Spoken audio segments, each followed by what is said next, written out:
자, 우리가 지난주까지 가이사랴의 오순절 사건이라고 불리우는 이방인의 성령 강림 사건을 우리가 살펴봤었습니다. 자, 그런데 이제 그 엄청난 정말 획기적인 이방인을 향한 그 성령의 강림 사건이 있었는데, 근데 여기서 이제 거기에 대해서 이제 비난하는 자들이 생기게 되어집니다. 자, 이걸 어떻게 베드로가 정말 지혜롭게 이런 비난에 대해서 극복해 나가는지 한번 같이 먼저 사도행전 11장 1절에서 18절을, 이것도 조금 본문이 긴데요, 그래도 천천히 우리 1절부터 18절까지 함께 봉독하겠습니다. 자, 시작. 유대에 있는 사도들과 형제들이 이방인들도 하나님의 말씀을 받았다함을 들었더니 베드로가 예루살렘에 올라갔을 때에 할례자들이 비난하여 이르되 내가 무할례자의 집에 들어가 함께 먹었다 하니 베드로가 그들에게 이 일을 차례로 설명하여 이르되 내가 요빠시에서 기도할 때 황홀한 중에 환상을 보니 큰 보자기 같은 그릇이 내 귀에 매어 하늘로부터 내리어 내 앞에까지 드리워지거늘 이것을 주목하여 보니 땅에 네 발 가진 것과 들짐승과 기는 것과 공중에 나는 것들이 보이더라. 또 들으니 소리 있어 내게 이르되 베드로야 일어나 잡아먹으라 하거늘 내가 이르되 주님 그럴 수 없나이다. 속되거나 깨끗하지 아니한 것은 결코 내 입에 들어간 일이 없나이다 하니 또 하늘로부터 두 번째 소리 있어 내게 이르되 하나님이 깨끗하게 하신 것을 내가 속되다고 하지 말라 하더라. 이런 일이 세 번 있은 후에 모든 것이 다시 하늘로 끌려 올려가더라. 마침 세 사람이 내가 유숙한 집에 앞에 서 있으니 가이사랴에서 내게로 보낸 사람이라. 성령이 내게 명하사 아무 의심 말고 함께 가라 하시매 이 여섯 형제도 나와 함께 가서 그 사람의 집에 들어가니 그가 우리에게 말하기를 천사가 내 집에 서서 말하되 내가 사람을 요빠에 보내어 베드로라 하는 시몬을 청하라. 그가 너와 내 온 집이 구원받을 말씀을 내게 이르리라 함을 보았다 하거늘 내가 말을 시작할 때 성령이 그들에게 임하시기를 처음 우리에게 하신 것과 같이 하는지라. 내가 주의 말씀에 요한은 물로 침례를 베풀었으나 너희는 성령으로 침례를 받으리라 하신 것이 생각나노라.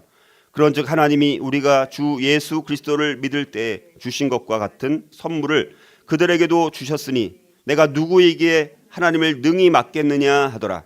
그들이 이 말을 듣고 잠잠하여 하나님께 영광을 돌려 이르되 그러면 하나님께서 이방인에게도 생명 얻는 회개를 주셨도다 하니라.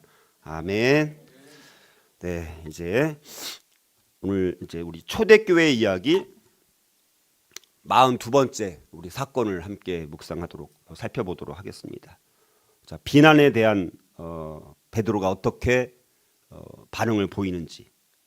그래서 이 베드로가 예루살렘 교회에 이제 가이사랴에서 있었던 고넬료의 집에 있었던 제2의 오순절 사건에 대한 것을 이제 보고하는 과정 속에서 이제 처음에는 비난으로 시작했던 이 사건이 이제 나중에는 하나님께 이제 영광이 되어지는 해피엔딩으로 끝나게 되어지는 아주 중요한 사건입니다. 그래서 이걸 계기로 이제 그 다음에 이제 안디옥 교회에 대한 이야기가 나오면서 그 다음에 이제 야고보 또 순교도 나오지만 이제는 그 다음에 이제 선교 이제 바울 사도를 중심으로 하는 이제 선교의 이야기가 이제 나중에 나오게 되었습니다. 그래서 이거는 너무너무 이방 선교를 향한 정말 하나님께서 여러 가지 역경과 방해와 장애와 장벽을 오히려 이제 이방 선교를 향한 전환점이 되는 아주 특별한 사건으로 하나님께서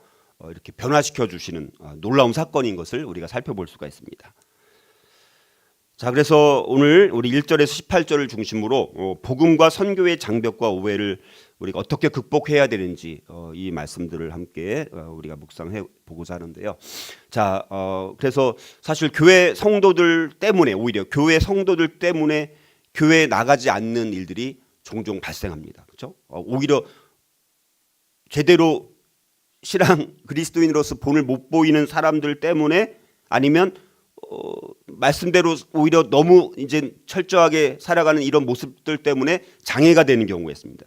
그리고 어떤 경우에는 정말 우리 교회에는 아주 신실한 일꾼들이지만 그러나 또 그런 것들이 오히려 다른 사람들한테 방해가 되어지기도 하고 또 때로는 어떤 전통이라든가 관습이라든가 고정관념 아니면 자기의 이론을 바꾸지 못하는 그런 고집이라든가 자 이런 것들로 인해서 우리가 이제 교회 오는데 오히려 장벽이 되는 경우가 종종 있다라는 것입니다. 자 오늘 말씀도 이제 그런 것과 이제 관련이 있는 말씀이라고 볼 수가 있는데요. 자 이제 1, 2절 오늘 사도행전 11장 1절 2절을 보면요. 가이사랴에서 일어난 이방인 회심자 이 고넬료의 사건에서 자 핵심적인 역할을 했던 이제 베드로가 어디로 돌아옵니까 이제 어디로 돌아와요? 예루살렘으로 돌아오는 거예요. 예루살렘으로. 자 예루살렘의 예루살렘 교회에 거의 수장 역할을 했던 사람이 누굽니까? 베드로 사도예요. 그렇죠? 사도 베드로입니다. 자 그런데 어쨌든 가이사랴 또 여러 가지 또 이런 사역을 다 마치고 이제 그리고 거기다가 지금 엄청난 정말 이 이방인의 그 회심 사건, 성령 강림 사건과 같은 제2의 오순절 사건을 경험하고 돌아오는 거잖아요. 그러면 이거 지금 큰 사건이 안 사건이 작은 사건입니까? 엄청나게 큰 사건이에요. 사실은요. 우리가 잘 몰라서 그렇지만 이거는 어마어마한 사건이 지금 일어난 것입니다. 자, 그 엄청난 사건을 마치고 돌아온 베드로가 이제 예루살렘에 이제 돌아왔는데 자, 그동안 우리가 살펴봤던 것처럼 가이사랴에서 어떤 일들이 있었습니까? 그렇죠? 사도행전 10장에서 우리가 살펴봤던 내용들이 뭡니까? 이방 선교를 위한 가교적 역할을 한 이 고넬료의 회심, 그렇죠? 그리고 그 가정에 이제 성령이 강림한 사건이 10장에 우리가 그동안 몇 번에 걸쳐서 살펴봤었습니다. 그렇죠? 고넬료의 집에 있었던 이 고넬료의 가족들, 친척들, 또 친구들 다 성령의 축복을 받는 놀라운 사건이 우리가 있었던 것을 살펴봤었습니다. 그래서 그거를 우리가 무슨 사건이라고 부른다고요? 가이사랴의 오순절 사건. 마가의 다락방 오순절 사건은 거기는 유대인들이 이제 성령 강림을 경험한 사건입니다. 근데 고넬료의 집과 가정에서 친척들 많은 사람들이 거기서 역사에 있어서 이 고넬료 이 사건은 하나의 전환점이 되는 아주 중요한 사건입니다. 그래서 이 교회 교제권 속으로 이제 이방인들이 들어온 아주 중요한 사건인 거예요. 이제 교회 공동체 안에 주로 유대인들 중심으로 그러니까 생각보다 지금 이 사건이 AD 한 37년경쯤에 일어난 사건인 거예요. 지금 이런 일들이. 그러니까 몇 년이 예수님 승천하고 몇 년이 한참 지났는데도 불구하고 대부분은 유대인 중심으로 복음이 전해진 거예요. 우리가 알고 있었던 것보다 처음부터 막 이방인들이 막 대거 몰려오는 이런 사건이 아닙니다. 그래서 아주 교회 공동체 안에 이방인들도 이제 들어올 수 있는 굉장히 혁명적인 사건인 거예요, 사실은. 근데 이런 소식이 유대 교회에게도 이제 들려오게 되어진 거예요. 이런 소문이 이제 베드로가 이제 오기 전에 이미 그런 놀라운 사건이 있었던 것을 소문을 통해서 이제 유대 지금 예루살렘에 있었던 사도들, 그 대단한 사도들도 그 안에 지금 있지 않습니까? 사도들도 형제들도 그 소문을 이제 듣게 된 것입니다. 자 그러자 이제 이 고넬료의 집에서 일어난 이 사건에 대한 소문을 들었던 이 예루살렘의 사도들 형제들이 그 엄청난 위대한 일을 마치고 돌아온 베드로를 향해서 환영하고 참 놀라운 일이 있었네 막 이렇게 맞아줘야 되잖아요. 우리가 상식적으로 생각하면. 근데 그게 아니라 오히려 어떻게 됩니까? 정면으로 비난하고 있다라는 것입니다. 그리고 여기서 비난 여기 뭐라고 나옵니까? 2절에 베드로가 예루살렘에 올라갔을 때 할례자들이 비난하여 지금 예루살렘에 온 거예요. 베드로가. 자 그랬더니 할례자들이 비난했다라고 말씀합니다. 여기 비난했다라는 것은 단순히 뭐 질책하고 뭐 이의를 제기한 것을 넘어서 적대감을 가지고 어떻게 그럴 수 있느냐 정죄하려고 하는 의도를 가지고 비난하고 논쟁하고 있다라는 것입니다. 자 그런데 우리가 놀랍게도 전화위복이라는 말이 있는 것처럼 사도행전 우리가 살펴보는 이 11장은 이 고넬료 가정의 성령 강림 사건과 그것에 따른 이 비난으로 인해서 오히려 이것이 계기가 되어가지고 전화위복이 되어서 이방인에 대한 선교가 이제 예루살렘 교회에서 공식적으로 인정되는 아주 중요한 그런 전환점이 될 뿐만 아니라 더 나아가서 이방 선교의 센터 역할을 하게 될 안디옥 교회가 앞으로 이 사건 이후에 곧 세워지게 됩니다. 그러면서 이제 본격적으로 이방 선교의 시대가 이제 열리게 되어지는. 근데 만약에 이 사도행전 11장에 이방인들을 향한 이런 담이 허물어지지 않았으면 우리 이제 그다음에 13장 그 이후에 나오는 이제 이방 선교의 이런 여러 가지 사도 바울을 중심으로 안디옥 교회를 이제 중심으로 선교가 일어났던 것들은 아마 불가능했을 것 같아요. 이제는 아직은 이방인에 대해서는 아직 때가 아니다 이렇게 강력한 반대가 있어가지고 베드로가 이거를 풀지 못하고 아니면 뭐 싸우거나 아니면 이렇게 뭐 이런 여러 가지 이런 요인이 있었으면 어쩌면 교회 역사는 또 바뀌었을지도 몰라요. 근데 이게 오히려 전화위복이 됐다라는 것입니다. 자, 그래서 이 베드로가 고넬료의 가정을 방문한 사건, 이 사건에서 베드로가 고넬료의 가정의 사람들을 침례하는 정말 혁명적인 조치를 취했을 때, 자, 기독교로 개정한 유대인들, 다시 말해서 할례자들, 자, 기독교로 개정을 했어요. 예수님을 영접을 했습니다. 근데 여전히 할례 받은 유대인들에게만 이런 복음이 임한다라는 선민의식을 갖고 있는 개종한 유대인들이 여전히 많았다는 것입니다. 그런 할례자들에 의해서 문제가 제기되고 비판에 직면하는 정말 또 큰 장벽을 베드로가 이제 만나게 되어집니다. 자, 베드로는 예루살렘에 올라가서 이방인에 대한 자신의 전도 사역 중에 행한 이 무할례자의 집에 들어가서 이방인들과 함께 식탁 교제를 했다는 그 이유로 인해서 커다란 도전을 이제 직면하게 된다는 것입니다.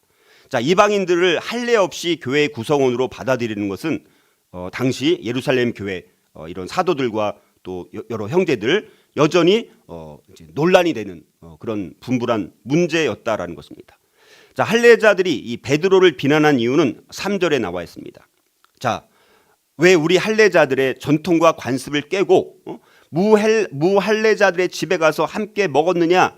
베드로한테 지금 비난을 하고 있는 그 이유가 뭐냐? 식탁 교제 이슈가 지금 유대인들한테는 식탁의 교제가 너무너무 중요한 이슈였다는 것입니다.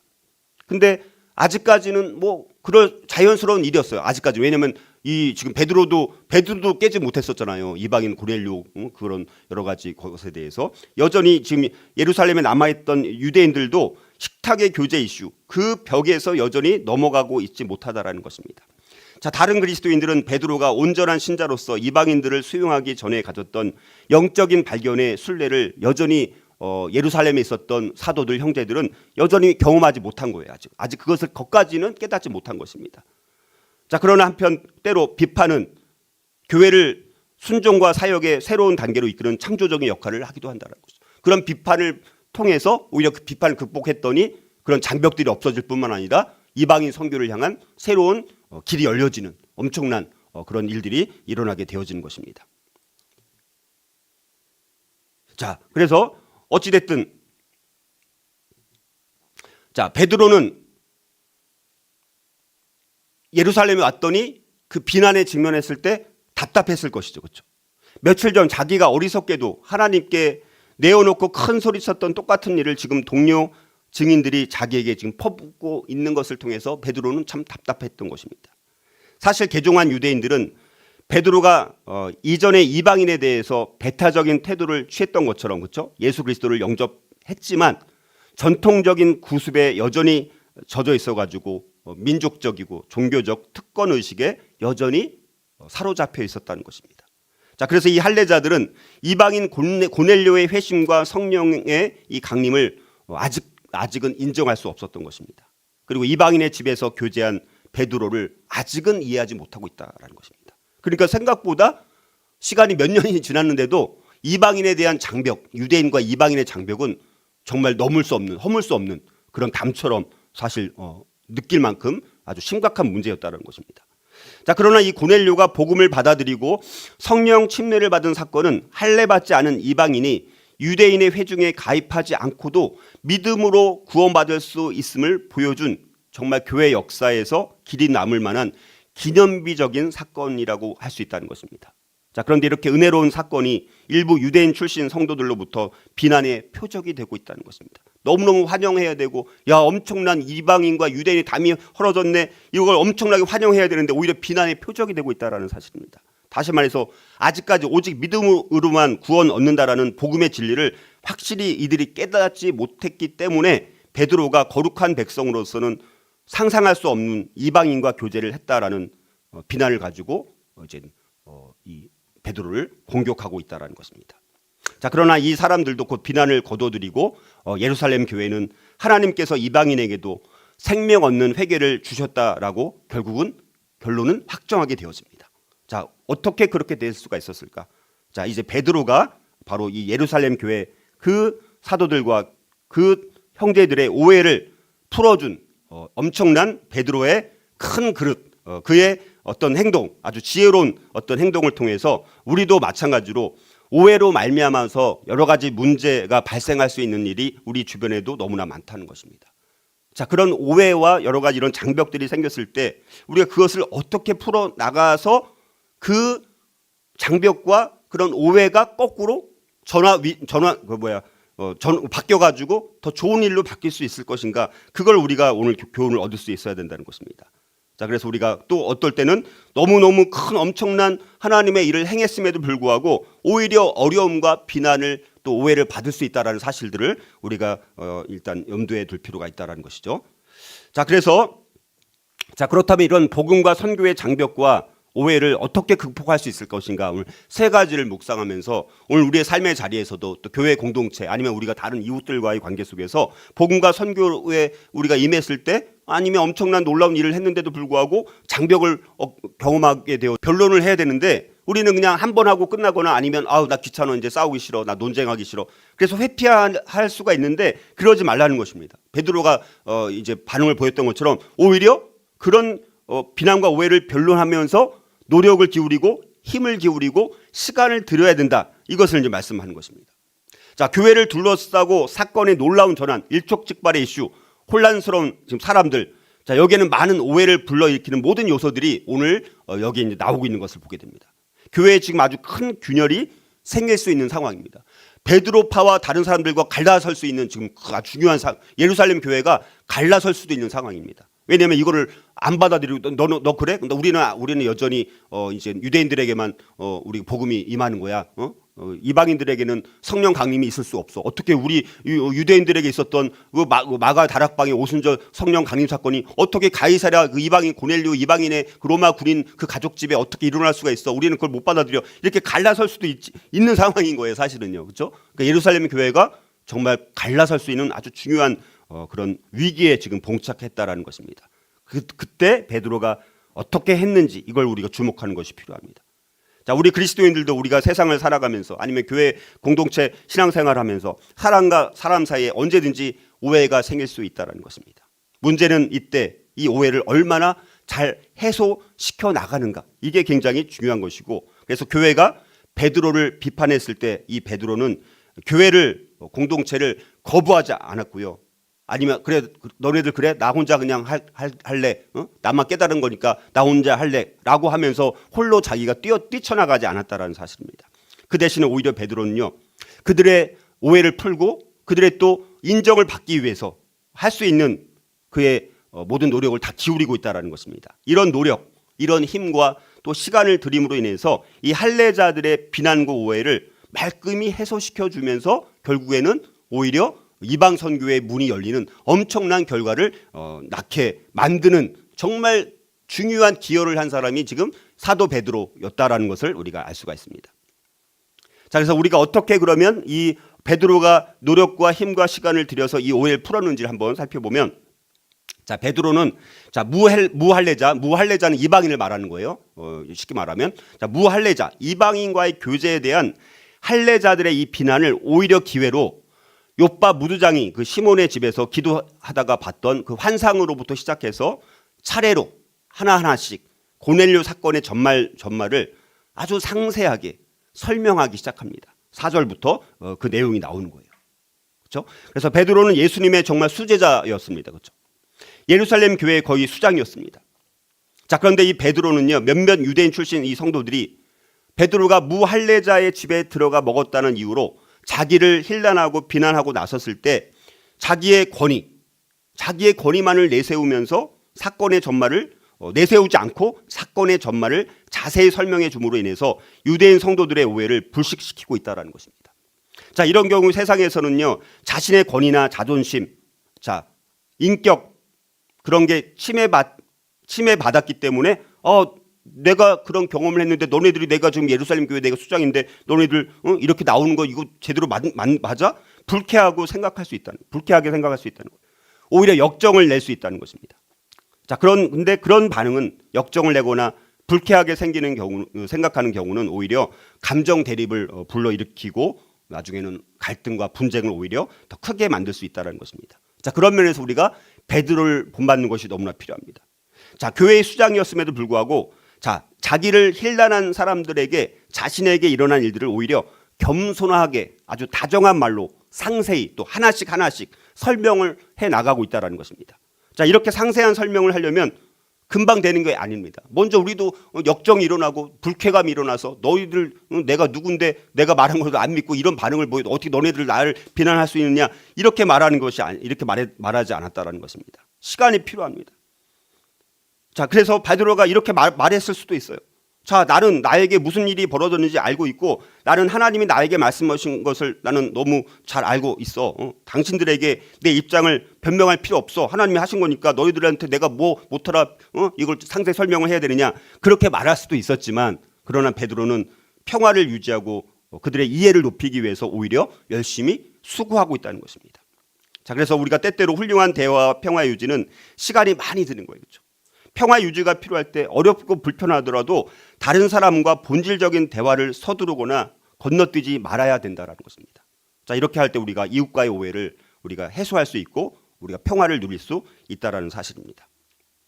자, 그래서 또 12절을 보니까 베드로는 6 유대 형제들을 같이 데리고 왔습니다. 12절 한번 읽어보겠습니다.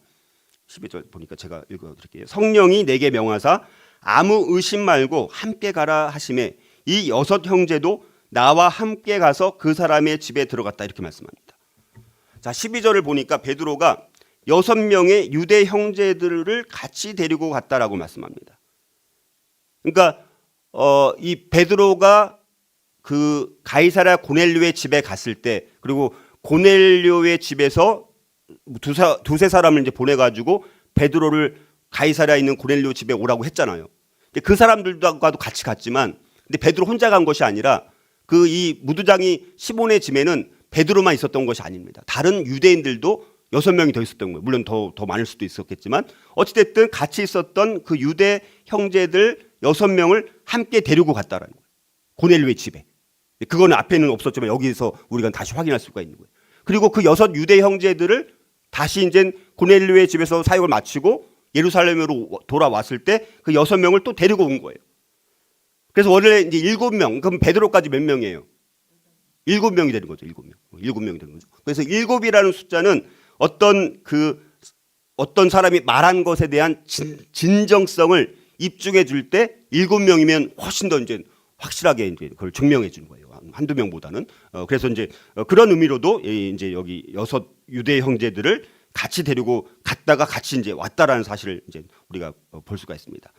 자, 그래서 그런 베드로는 그래서 거기서 일어난 일에 대해서 증인이 되고 이 6명을 함께 데리고 온 것을 통해서 그리고 교회에 이거를 이렇게 있었던 것은 진짜 있었던 거야. 이걸 증인 삼아서 더 입증해 주기 위해서 그런 교회에게 말해주면서 베드로는 자기가 했었던 일들 그래서 이 예루살렘 교회 공동체가 이제 6명의 증인을 함께 데리고 옴으로 인해서 또 상세하게 말해줌으로 인해서 예루살렘 교회 공동체가 자기가 말한 것들을 수용해 주기를 원하면서 할 수 있는 일들을 다 했다라는 것입니다.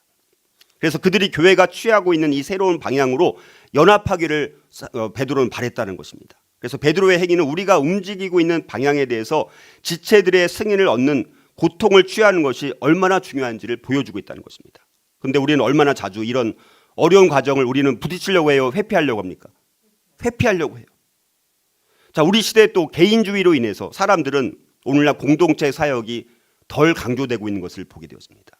그리고 우리는 자주 그리스도인 공동체의 어려움을 무릅쓰고 관계를 짓는 것을 힘들어한다는 것이죠. 그들에게 모든 것을 설명하고 그들의 지원을 이끌어내기 위해서 시간을 들이는 것은 이건 낭비야. 그냥 혼자 결정하면 되지 못하라 또 시간을 또 내가 낭비하고 또 논쟁하면서 이걸 굳이 다 설명해서 그 사람들의 또 인정을 끌어내고 그들의 그 찬성을 끌어내는 거 얼마나 복잡합니까? 얼마나 시간을 들이고 또 그거 해서 또 오히려 막 더 싸우기도 하고 논쟁이 일어나기도 하지 않습니까? 저도 그런 걸 참 많이 경험했던 것 같아요. 그래서 어떨 때는 지금도 솔직히 어떨 때는 그냥 혼자 결정을 해야지. 그렇게 생각할 때도 있어요. 근데 그것은 성경적인 방법이 아니라는 것입니다. 오히려 동의를 끌어내고 같은 마음을 끌어내기 위해서 시간을 우리가 들여야 된다는 것입니다. 아주 바쁘지만 바쁜 가운데 속에서도 우리가 너무 짧은 시간에 모든 성과를 내려고 하는 그런 속성이 있지만 오히려 성경적인 방법은 사람들과 그걸 오해나 그런 것들을 풀어서 같이 한 마음을 이끌어낼 수 있는, 그거는 근데 쉬운 건 아닙니다. 그러나 베드로는 바로 그런 시간과 노력을 아끼지 않고 있다는 사실입니다. 그것과는 우리 반대로 이렇게 이 세상의 이런 흐름과는 반대로 사도행전에서 우리는 일치에 이를 때까지 그 이슈와 씨름하는 교회의 모습을 우리가 보게 된다는 것이죠. 따라서 이 사도행전에서 교회 공동체적 지향은 우리 21세기의 교회에 너무나 큰 도전을 준다는 것입니다.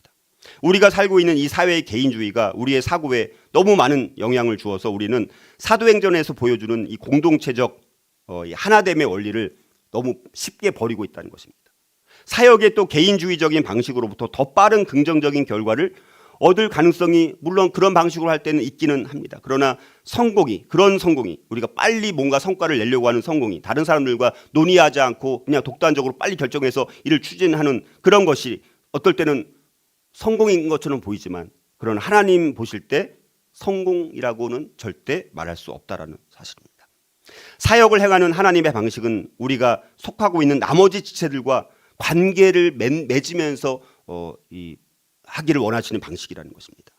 그리고 우리는 하나님의 방식 속에서 일을 하는 것을 배워야 된다는 것이죠. 그것이 처음에는 비효율적으로 보일지라도 우리 그렇게 해야 된다는 것이죠. 베드로의 이 비난과 오해를 이 변론함에 있어서 노력과 힘과 시간을 들인 결과로 인해서 정말 이 베드로가 원했던 연합의 바람이 결국 이루어지게 되어지죠.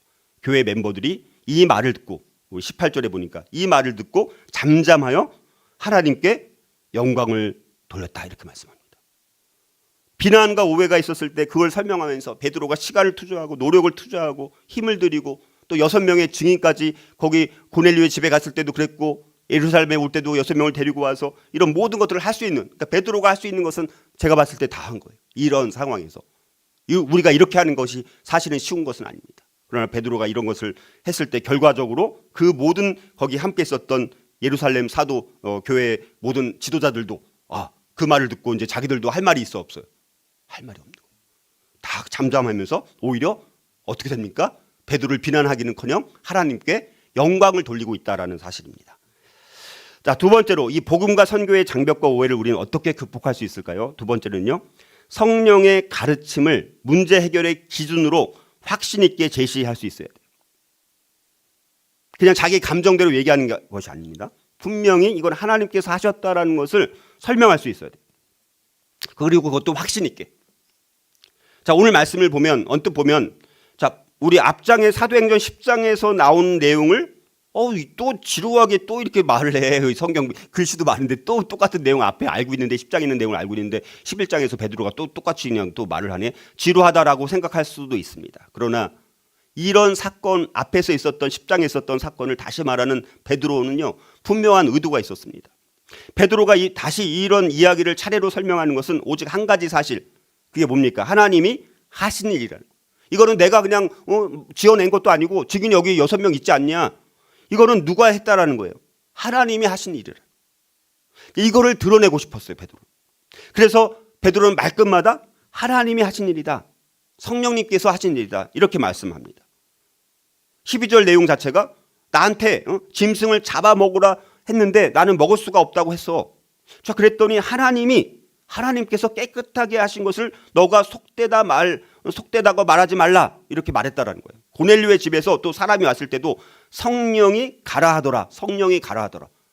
성령께서 가라고 해서 내가 거기 고넬료 집에 간 거지 내가 내 생각대로 간 게 아니라는 거예요.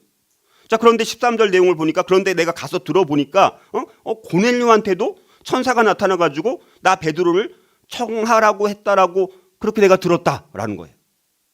그래서 15절 내용을 또 보니까 내가 그래서 말을 막 시작할 때 고넬료의 집에 가갖고 우리에게 임했던 유대인들에게 임했던 그 성령님이 그들 가운데도 임하더라. 내가 한 게 아니라는 거예요.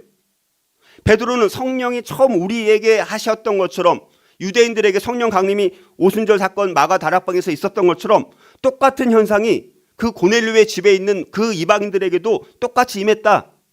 성령 강림이 그들에게도 똑같이 임했다. 그냥 나는 그러니까 있는 그대로 성령께서 하셨다, 하나님께서 하셨다, 이걸 말씀하는 거예요.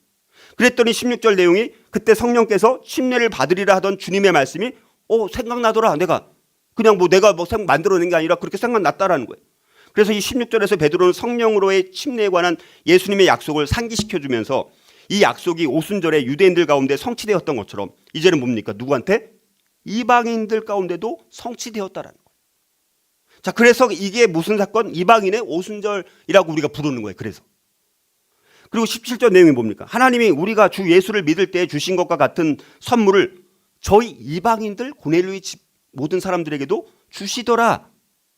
하나님의 역사에 관한 많은 증거들로 인해 베드로는 이전에 욥바에서 정결하지 않은 고기를 먹으라는 말을 들었을 때 행했던 것처럼 저항할 수 없었다는 거예요. 베드로는 그런즉 하나님이 우리가 주 예수 그리스도를 믿을 때 주신 것과 같은 선물을 그들에게도 주셨으니 내가 누구이기에 하나님을 능히 맡겠느냐. 하나님께서 하신 일인데, 우리가 예수님을 믿었을 때 성령의 강림의 선물을 받았는데 그들에게도 똑같이 그런 현상이 일어났는데 내가 누구이기에 어떻게 하나님이 행하시는 일을 내가 능히 막을 수 있겠느냐? 너희들은 막을 수가 있어? 이렇게 이제 분명하게 성령께서 하셨고 하나님께서 하셨다라는 것을 확신 있게 얘기를 하고 있다는 거예요. 자, 그래서 이렇게 베드로의 그렇게 이야기를 진행해 나가는 내용을 봤을 때 누가 이 사건을 일으켰는가? 하나님께서 일으키시지 않았느냐? 너희들 들어보니까, 그렇지? 나의 확신이 어디로부터 왔는가? 하나님으로부터 왔다라는 것입니다. 이걸 분명히 밝히고 있다는 거예요. 자, 이렇게 이 베드로의 증거는 베드로를 비난하는 사람들로 하여금 결코 반대를 하지 못할 만큼 너무나 탁월했다라는 거예요. 베드로는 자신이 본 환상, 하나님의 이 초자연적인 섭리와 또 고넬료의 가정에 성령이 강림하신 사건을 설명함으로 결국 이방인의 구원이 하나님의 뜻임을 변론하면서 비난하던 자들을 충분히 설득력 있게 이해시키고 변론했다라는 것입니다. 베드로의 변론을 통해서 이 고넬료의 회심 사건을 반복하여 강조하면서 사도행전의 중심 주제인 이방 선교의 당위성을 강조하고 있고요. 고넬료의 회심 사건이 이방을 위한 하나님의 놀라운 섭리라는 것을 베드로는 강조하고 있다는 것입니다. 자, 그런데 아까 말씀드린 것처럼 여기서 또 기억해야 될 건 뭡니까? 베드로가 할례주의자들의 오해를 풀어주기 위해서 이 사건의 전말을 자세히 설명해 주는 것은 맞는 사실이지만, 자, 그러나 그렇다고 해서 너희들 제발 내가 말하는 것을 이해해 줘 하면서 애원하는 투로 말한 것은 아니라는 사실을 우리가 기억할 필요가 있습니다. 오히려 베드로는 성령이 고넬료의 집에 임한 확실한 증거를 제시하면서 그 사건은 자기가 임의로 막을 수 없는 것이었다라는 것을 확신 있게 증거하고 있다는 것입니다. 베드로는 설명을 마치고 이렇게 되묻습니다. 17절에 내가 누구에게 하나님을 능히 맡겠느냐? 베드로의 사건에 대한 이 자세한 설명과 함께 이처럼 확신 넘치는 증거가 그 사람들의 오해를 풀고 이방의 구원에 대한 믿음을 결국 주게 되었습니다. 사실 우리는 복음을 증거하든 어떤 오해를 풀어주든 이런 분명한 확신이 있어야 합니다. 그런 확신이 없으면 아예 증거하지 않는 게 나아요. 어떨 때는 내가 확신이 없어요. 그럴 때는 그냥 기다리는 게 또 필요할 수 있습니다. 그러나 우리가 확신 가운데 있다라면 분명히 얘기를 해야 됩니다. 오히려 불확실한 증거는요, 오해와 혼란을 증폭시킬 수도 있습니다. 자, 그래서 복음과 선교의 장벽과 오해를 극복하기 위해서는 이런 성령의 가르침을 문제 해결의 기준으로 확신 있게 우리가 제시할 수 있을 때 듣는 사람들 입장에서도 우리가 확신 있게 우리가 증거하고 또 하나님께서 하신 것들, 성령님께서 이렇게 하셨다, 이런 것들을 우리가 증거하게 되면 정말 성령이 우리 함께 하신다라면, 그 사람들이 진짜 믿는 사람들이라면 그런 확신 있는 그런 분명한 기준을 가지고 우리가 성령의 가르침을 이제 기준으로 해서 말을 하게 되면요, 반드시 그것은 통하게 되어 있다는 사실들을 우리가 기억할 필요가 있는 것입니다. 자, 마지막으로, 자, 복음과 선교의 장벽과 오해를 어떻게 극복할 수 있을까요? 세 번째는요, 장벽과 오해가 풀린 결과로 하나님의 영광과 뜻이 이루어져야 됩니다. 이게 결론입니다. 그래갖고 또 했더니 또 베드로 참 잘났네 이러면서 베드로가 또 드러나면 안 된다는 것입니다. 자, 그래서 베드로의 자초지종을 다 들은 이 예루살렘 교회에 있었던 그 사도들 형제들은 더 이상 할 말이 여러분들이 만약에 예루살렘 교회 사도들을 형제들이라고 가정한다면 베드로가 이렇게 말했을 때 여러분들이 거기에 대해서 반론을 제기할 수 있을까요? 없을까요? 제기할 수가 없는 거예요. 잠잠해집니다. 베드로의 증거는 베드로를 비난하는 사람들로 하여금 결코 반대를 하지 못할 정도로 아주 탁월하고 어떤 이의도 제기할 수 없을 만큼 뛰어난 변론을 했다라는 사실입니다. 결과적으로 교회와 베드로를 비난했던 이 사람들까지도 모두 이제 하나님께 영광과 찬양을 돌리게 되었습니다. 이 깨달음이 결국 그들에게도 들어보니까 막 비난하고 공격적으로 나섰던 이 사람들도 베드로가 말한 걸 들어보니까 이거 은혜가 되네. 자기들도 그 안에 성령께서 함께 하시니까 뭐가 생기는 거예요? 기쁨이 이제 충만하게 돼요. 베드로를 비난하던 사람들은 여기에서 한 걸음 더 나아가서 자신들의 말로 위대한 진리를 선언하게 되었습니다.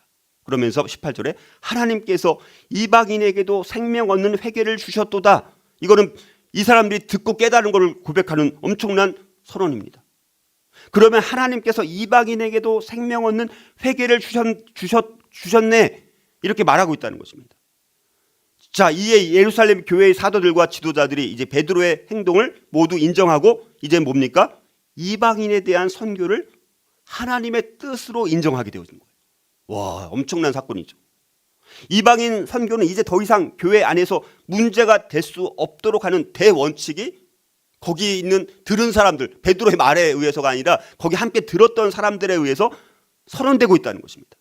이제 장벽을 깨고 이방인을 향하는 복음 진군의 역사가 시작될 시점이 왔다는 것을 우리에게 보여주면서 복음의 진군의 역사는 이제 12장, 13장을 향해서 더 나아가게 되었습니다. 더 발전하게 되었죠. 이로써 이 복음이 이방인을 향하는 길목을 막고 있던 결정적 장애물들이 깨뜨려지면서 복음은 이제 새 역사의 장에 들어가기 시작합니다. 결국 예루살렘 교회의 이런 선언은 이제 이방인들도 구속받은 공동체의 일원이 되었다는 것을 인정하는 아주 중요한 계기가 되었다는 사실뿐만 아니라 복음이 공식적으로 이제는 뭡니까? 이방인에게 증거되는 엄청난 계기가 된 엄청난 사건인 거예요. 자, 초기의 예루살렘 교회는 유대적 전통을 여전히 버리지 못하고 율법 안에서 복음을 인정하는 편협성을 여전히 고정관념을 편견을 갖고 있었습니다. 자, 그래서 단순히 베드로가 할례를 받지 못한 이방인과 교제했다라는 그 사실만을 힐난한 것이 아니라 그 배후에는 사실은 뭐가 있냐면 전통적 선민 의식을 여전히 유대인들이 갖고 있었어요. 개종한 유대인들임에도 불구하고. 그리고 부정한 이방인에게 복음을 전했다는 그 사실에 대해서 그래서 반감을 가진 거예요. 다시 말해서 이들은 복음을 영접하긴 했지만 진정한 복음의 의미를 완전히 깨닫지는 못하고 있었던 거예요.